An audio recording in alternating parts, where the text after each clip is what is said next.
আজকে ছাগলের মগজ ভাজি নিয়ে আসলাম।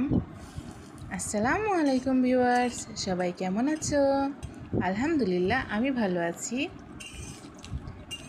আজকে ছাগলের মগজ ভুনা করতে নিয়ে চলে আসলাম।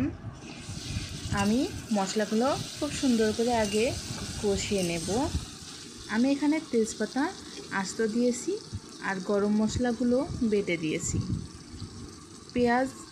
পেঁয়াজ কুচি করে দিয়েছি আর জিরা,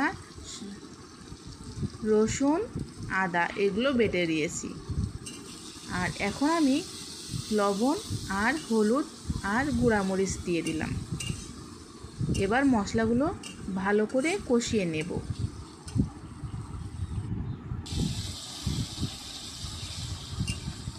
মশলাগুলো ভালো করে কষানো হয়ে গেলে এর মধ্যে আমি খাসির ঘিলুটা দিয়ে দেব।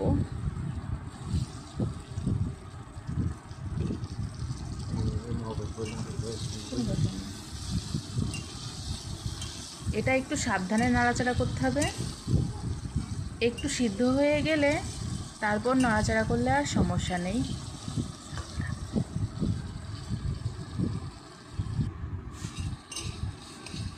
মগজটা সিদ্ধ হয়ে গিয়েছে, এবার কেটে ছোট ছোট করে নেব।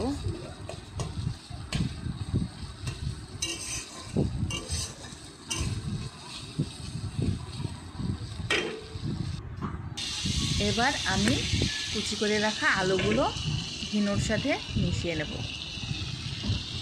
মগজ খুব সামান্য পরিমাণ হয়, যেহেতু এটা ছাগলের মগজ, যার কারণে খুবই অল্প পরিমাণ হয়। একটু আলু না দিলে হয় না।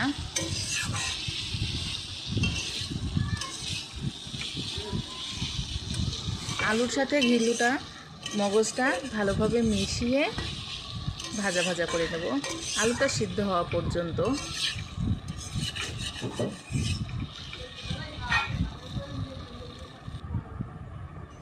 হয়ে গেল আমার